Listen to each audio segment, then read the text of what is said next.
Hello दोस्तों, स्वागत है आपके अपने YouTube channel safety modern study में। आज इस वीडियो में हम जानने वाले हैं गाइस, वेल्डिंग सेफ्टी में ये हमारा पार्ट 4 है। इससे पहले हमने थर्ड पार्ट में कई सारी चीज़ें जाना था, ठीक है। और जिसने पार्ट थर्ड नहीं देखा वो जाके देख सकता है।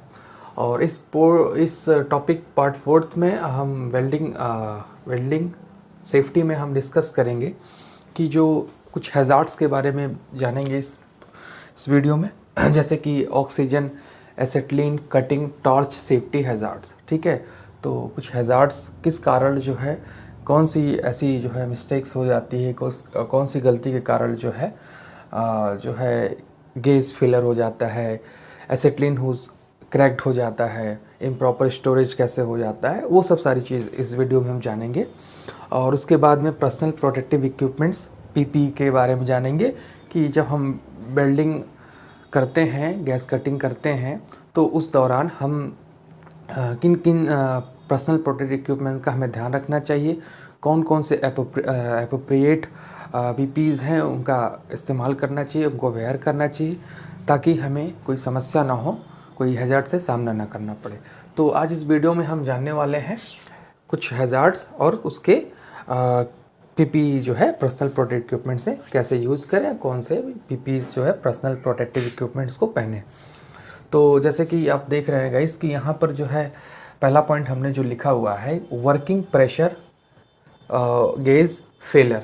जो वर्किंग गेज होता है, उसका जो गेज होता है वो फेलर होने के कारण जो है ये भी हमारा एक हैज़ार्ड है, समस्या होती है, ठीक है। पहला पॉइंट में वर्किंग प्रेशर गेज फेल हो जाना, ये हमारा एक हैज़ार्ड है।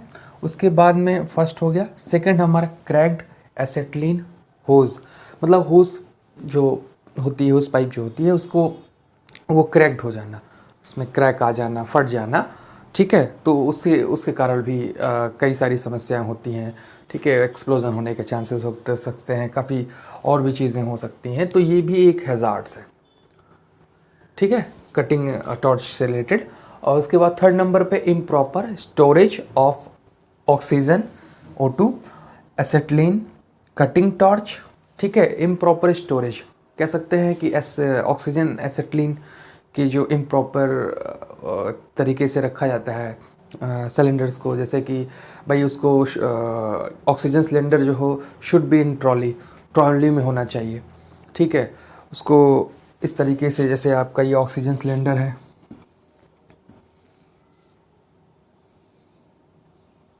इस तरीके से है आपका ऑक्सीजन सिलेंडर, तो ये ट्रॉली में होना चाहिए। ट्रॉली के साथ साथ जो है ये इसकी जो मतलब स्टैंडिंग पोस्चर है, इसको इस तरीके से होना चाहिए। बहुत सारे लोग इसको से पट ज़मीन पे रख देते हैं और यूज़ करते हैं, वो ख़तरनाक सिचुएशन है, इसलिए हैज़ार्ड्स उत्पन्न करना शुरू होता है, क्रिएट होने लगते हैं। तो इसकी सिचुएशन जो है ये स्टैंडिंग तरीके से है, ठीक है।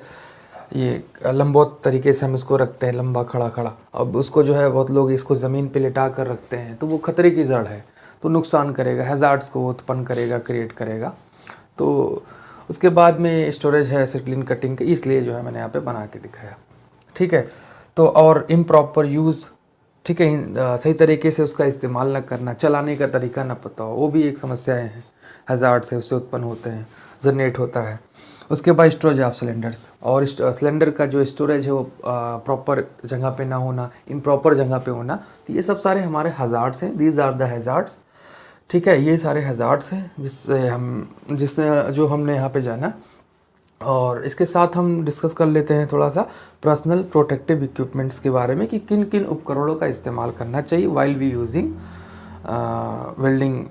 वेल्डिंग मशीन, आर्क वेल्डिंग और कटिंग टॉर्च, इन सब जो हम यूज़ करते हैं।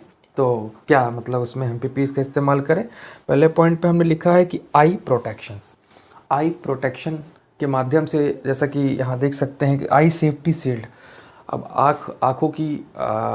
आँखों में प्रॉब्लम्स हो सकती है, भाई वेल्डिंग कर रहे हैं, गैस कटिंग कर रहे हैं, तो आँखों की रोशनी धीरे धीरे ख़राब होने के चांसेस होते हैं।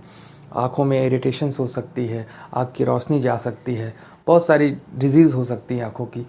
और उसमें उसके स्पार्क्स जो होते हैं, जो उसकी चिंगारी आँखों में जाके जिससे जलन हो सकती है आँख में, जो है अगर उसकी चिंगारी हीट उसका जो है फ्लेम पड़ जाए तो उससे बहुत सारे नुकसान हो सकते हैं।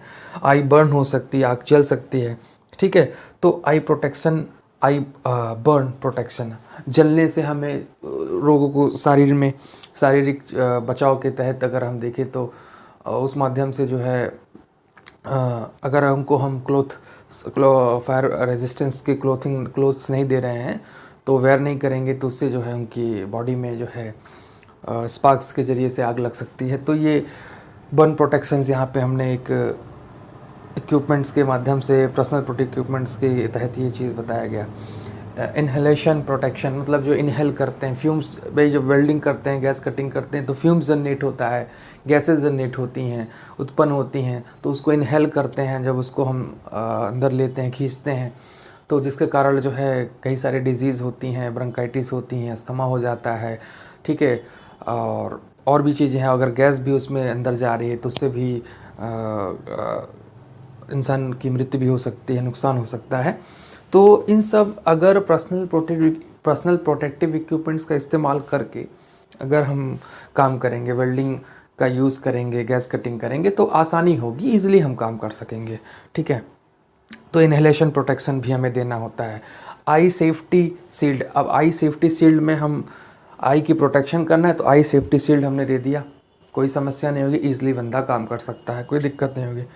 नो पॉकेट्स, अब यहाँ पे कोई पॉकेट्स नहीं होना चाहिए, ये मतलब ये मैं नहीं बोल रहा हूँ, ये बुक से और अदर रिसोर्सेज से चीज़ें ली गई हैं जहाँ से ये बताया जा रहा है कि कोई पॉकेट्स नहीं होना चाहिए।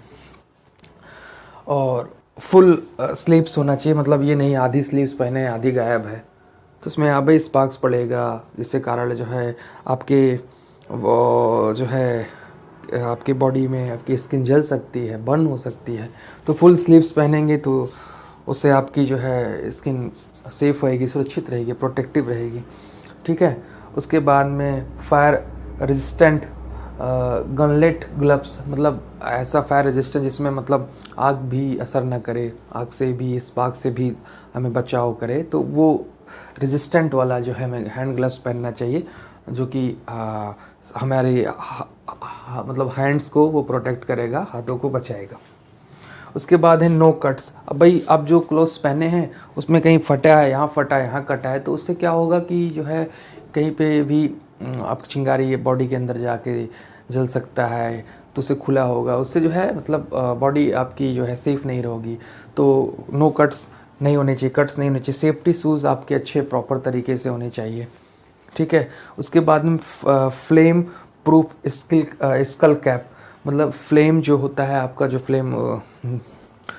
फ्लेम होता है उसको प्रूफ स्कल कैप पहने, मतलब आपका फ्लेम प्रूफ जो है आपको मतलब ऊपर से जो है स्कल का आपकी जो सर के ऊपर इसको सेफ रखेगा, सुरक्षित रखेगा, वो वाला कैप लगाएं, ताकि जो है कोई भी स्पार्क्स हो, फ्लेम हो, आग की लौ हो, वो भी आपके मतलब सर पे गिरे या कुछ हो तो उससे आग ना लगे। तो फ्लेम प्रूफ स्कल कैप ऊपर आप पहन के रखें, ठीक है। और उसके बाद में क्योंकि आप देखते होंगे कि फेस शील्ड दे देना से हम फेस शील्ड ये फ्रंट पे ही प्रोटेक्ट करता है, ये चीज़ ओपन होता है, तो इसलिए यहाँ पे फ्लेम प्रूफ स्कल कैप बताया गया ताकि वो और अच्छे तरीके से सेफ रहे, आपके हेयर वगैरह ना जलें, और उसके बाद में प्रोटेक्शन अच्छी तरीके से रहे सर के ऊपर भी, स्कल पे भी। और कॉलर, ये कॉलर बटन, ये मतलब कॉलर बटन, ये चीज़ जो है प्रॉपर तरीके से बंद होना चाहिए, ठीक है। ये सब सारी चीज़ें जो है पर्सनल प्रोटेक्टिव इक्विपमेंट्स में आती है। और गाइज़ ये जो मैंने हैज़ार्ड्स बताए कटिंग टॉर्च सेफ्टी के, ये होते हैं। तो आई होप गाइज़ आपको ये पार्ट 4 समझ में आया होगा। नेक्स्ट टॉपिक में कुछ हम अदर चीज़ें डिस्कस करेंगे। Thank you so much.